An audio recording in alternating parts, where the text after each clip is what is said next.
Okay, so there were a lot of issues with this video in post-edit, and it was really weird. I don't know why I had these many issues, but when I added the Snapchat video in the last one, it didn't have as many issues, so I'm just gonna do that. Anyway, I really hope this video works. I hope everything is fine.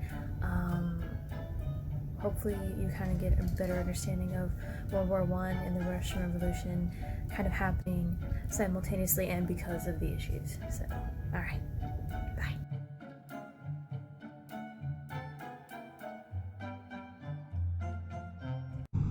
Good evening. Здравствуйте. Welcome, everybody.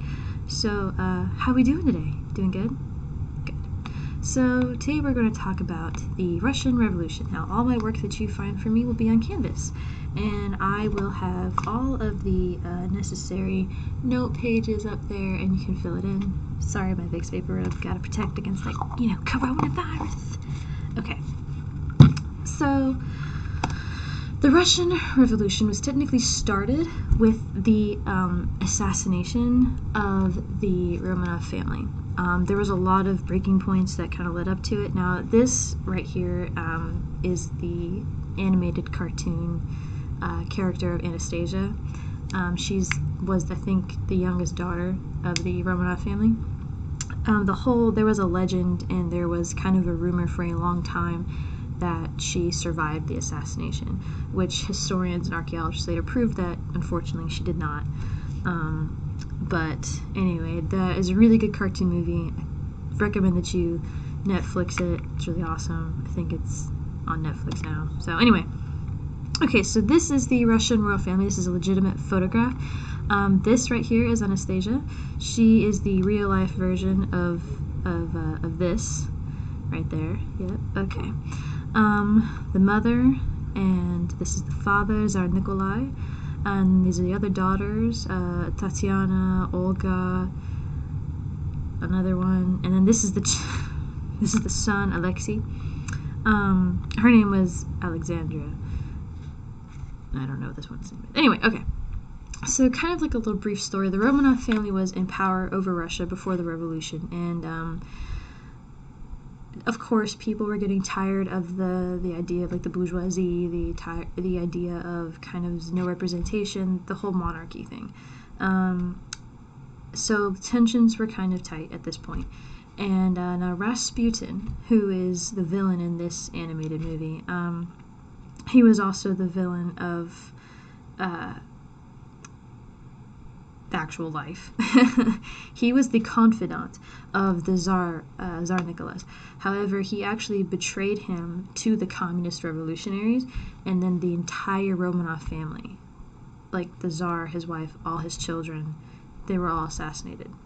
Now, after they were assassinated, communism was proven to actually not be the answer, because the Russian people were searching for a way to have what they didn't have, because that was the whole point of communism. It was the idea that we have to squash the haves in order to fix the problems for the have-nots.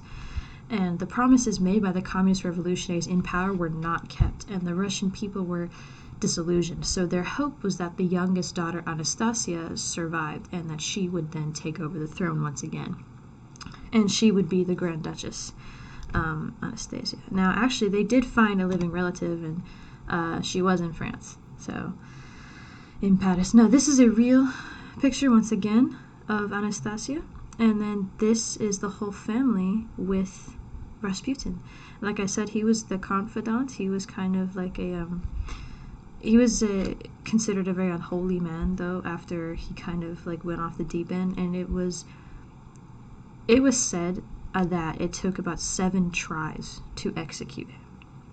They shot him, tried to drown him, tried to poison him, and then finally I think they just burned him. It's gross. I mean, there was obviously a lot more in there. You can research that yourself. But yeah, these are some photos. He looked like a very wicked man. Okay. So, World War I was fought between the Allies and Central Powers from 1914 to 1918. Talked about that. On November 11th, 1918, the German government agreed to an armistice, which is like a ceasefire, and then World War I finally came to an end. And this is unfortunately a lot a lot of deaths. But World War I was the largest and most deadly and most destructive war the world had yet seen. 8.5 million soldiers confirmed killed in action. 13 million civilians died as a result of the war. That is an enormous amount. I'm speaking from a soldier's perspective. The goal of going to war is to protect civilians. So the fact that 13 million civilians died as a result of World War I was insane. I mean, this is just, sorry, these pictures are really gross. This is a result of a lot of the chemical warfare, and also shrapnel, residual like effects from that. This person's like whole face is gone. Ugh, it's gross. So homes, farms, and towns were destroyed. The war cost $338 billion. And most treasuries at the time, like national treasuries, were empty. They didn't have anything because they invested everything into this war. So, I mean, people were just destitute, which kind of led to the anger that Germany had. And, I mean, look at this. I mean, entire cities. This was at one point a very beautiful church and a cathedral. You can tell by the way it was constructed in the nave. That's what this is called, by the way.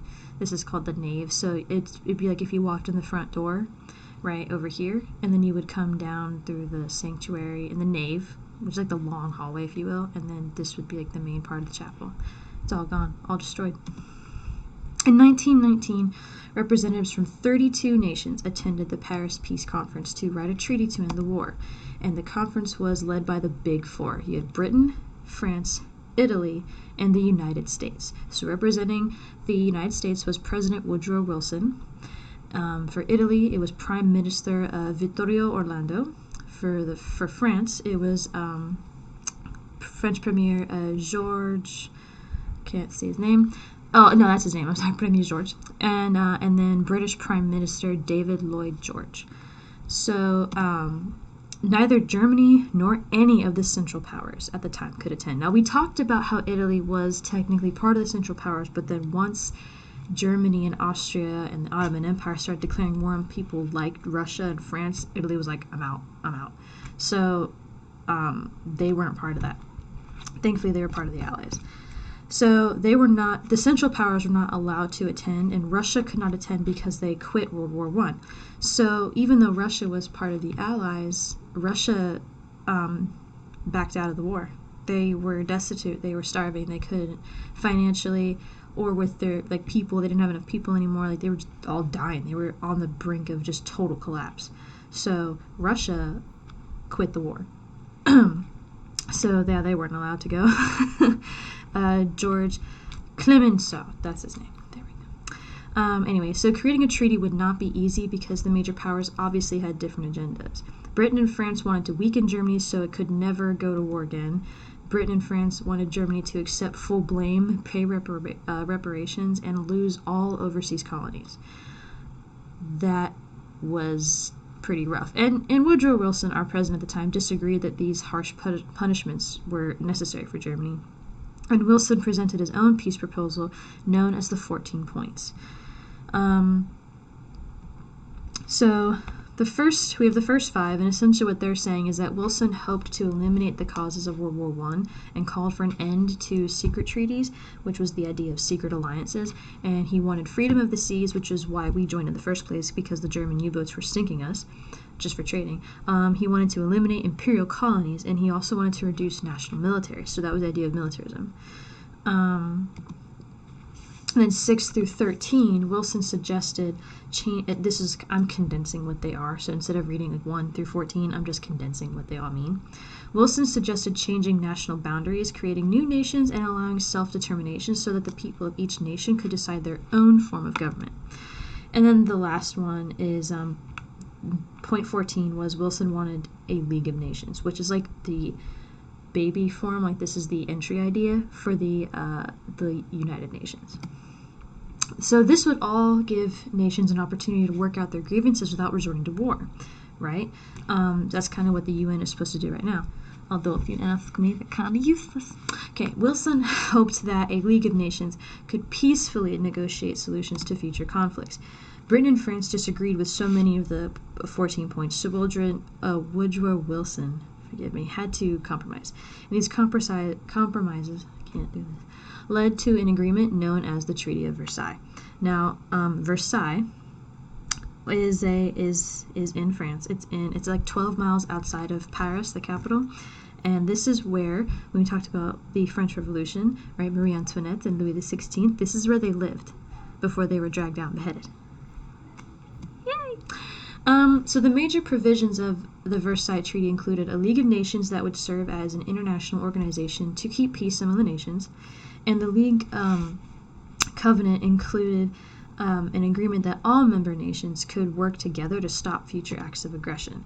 The League also included a court of international justice to settle disagreements, which is important, and because this is kind of like, okay, well, if Britain is saying this and France is saying this and the US is saying this, okay, we need to find a way to come in the middle. So Germany had to give up land in Europe and all of its overseas colonies. So, and we know that thanks to imperialism, Germany had a lot. The German military was also reduced to 100,000 troops, 6 warships, no submarines, and could not manufacture war equipment. So essentially what the UN is saying, or not the UN, but the League of Nations at this point is saying, the deal here, the Treaty of Versailles, they were not going to allow an entire nation, Germany, they were not allowed to have more than 100,000 soldiers. They were never allowed to have more than 6 warships. And they were also not allowed to have any submarines, because that was like one of the biggest advantages for the German side, is that they were sinking so many ships with their submarines. So they weren't allowed to have those, and they weren't even allowed to make any type of war equipment. Like nothing could be done. Germany was forced to sign the War Guilt Clause, which is saying they had to accept all the blame for the war and pay $33 billion in reparations to all the Allied powers.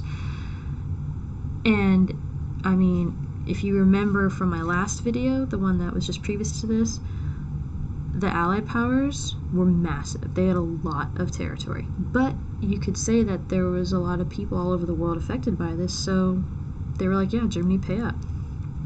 In addition, the Treaty of Versailles redrew the map of Europe and the Middle East.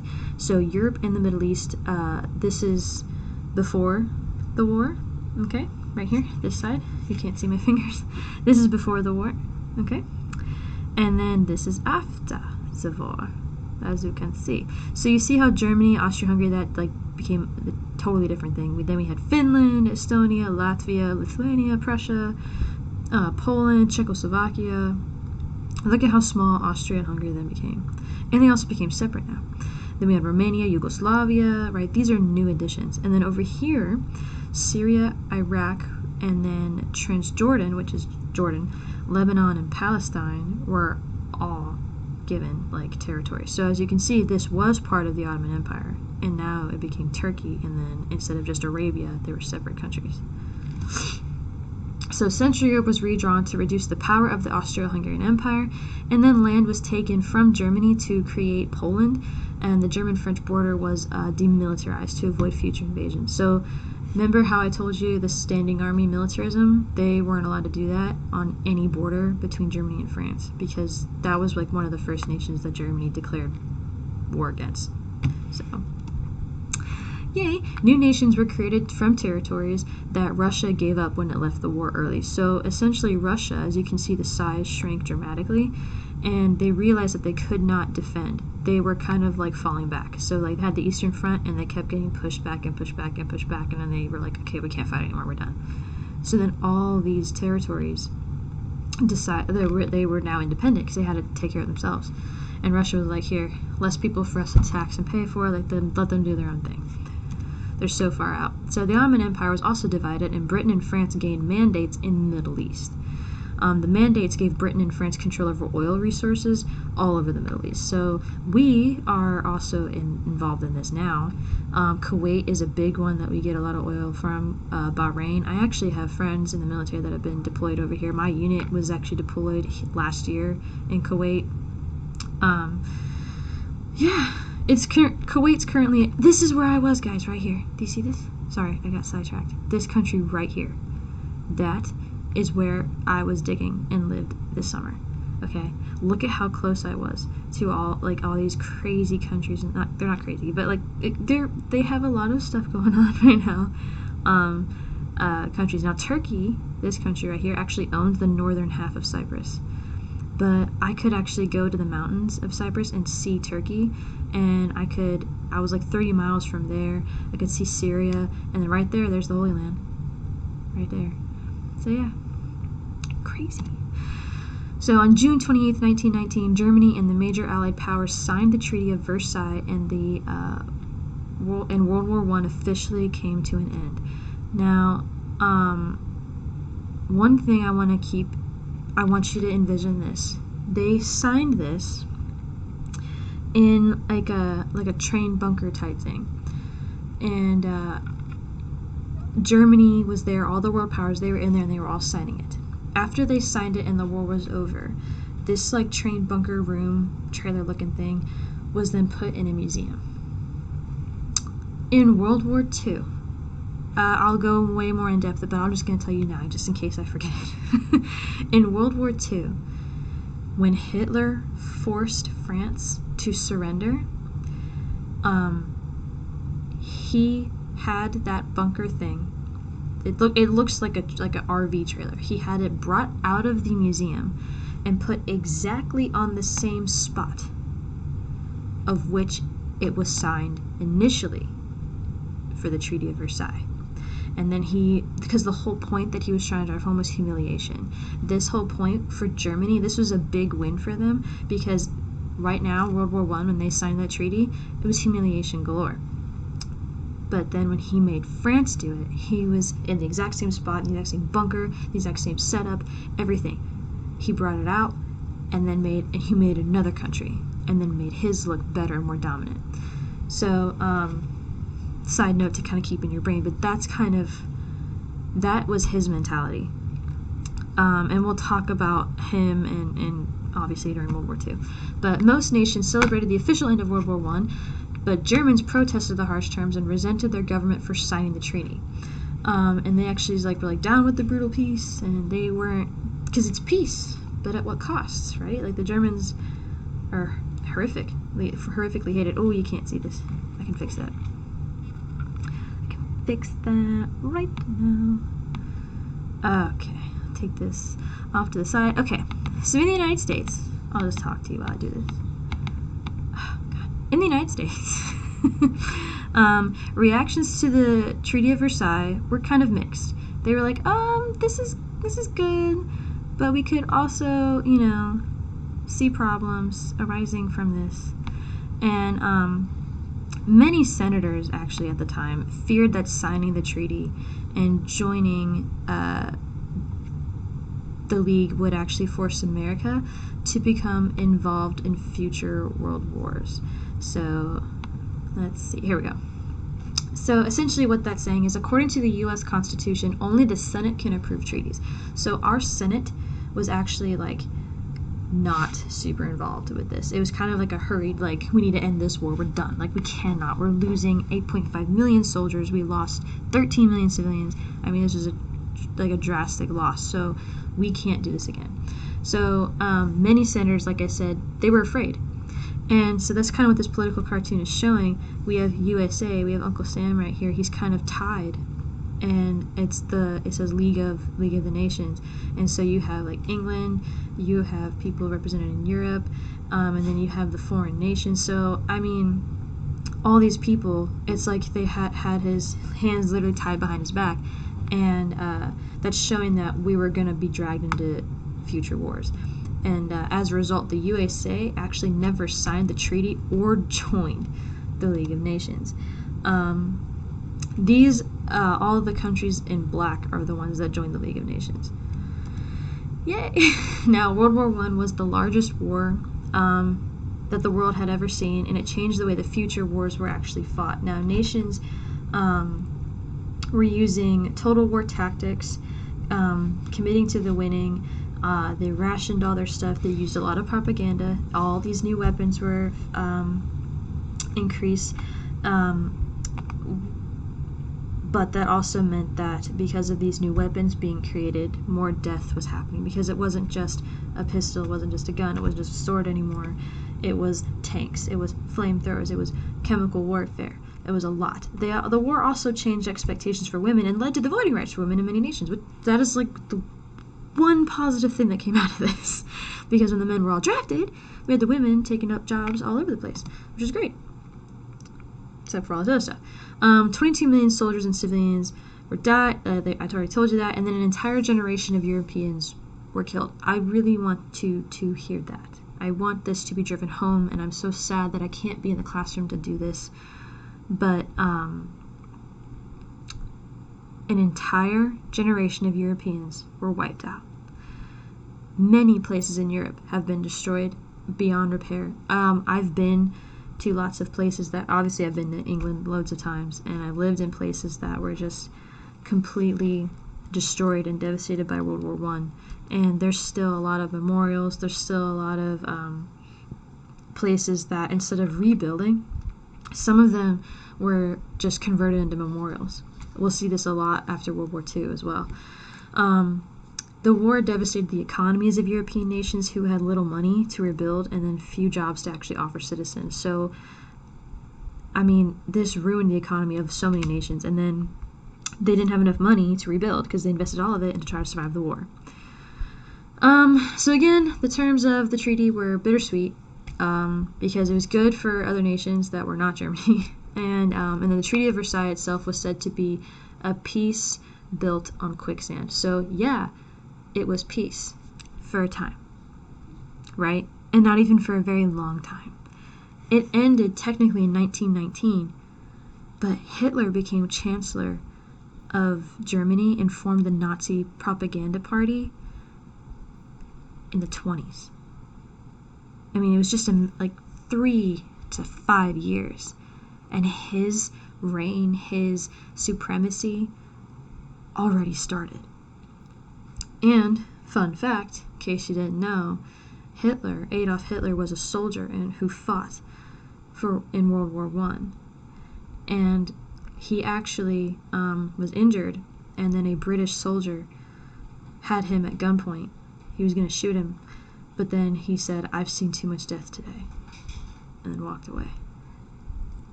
Yeah. The treaty did not address the main causes of World War I. So the main, like I told you, this acronym, it's militarism, alliances, imperialism, and nationalism. And the League of Nations did not include the USA, and its leaders would do anything to avoid another war. High unemployment and desire for revenge would lead to aggressive dictators in the 1920s and 30s. This also led to us having it was like a kind of a trickle-down effect, but economically, we then, if you think about 9 years after that, or 10, actually, 1919 and 1929, on October 29th, 1929, the stock market crashed, and we had the Great Depression. So, dark times. One of the quotes that, yes, my flames, one of the quotes that I wanted to kind of end with is that obviously this was only World War I, not World War II. There's still an entire segment of history that is going to be completely torn apart. There was a movie done in 1942, actually, and it was black and white, and it was called The Invisible Agent. And I remember watching this movie, and I thought it was really well done because this guy, he's I think American, and he's using this serum that makes him invisible so he could sneak in and get information and like help the Allies win against the Nazis.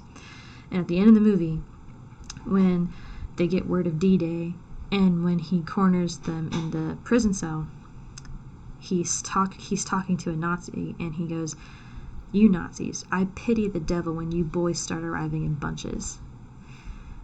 I mean, let that sink in.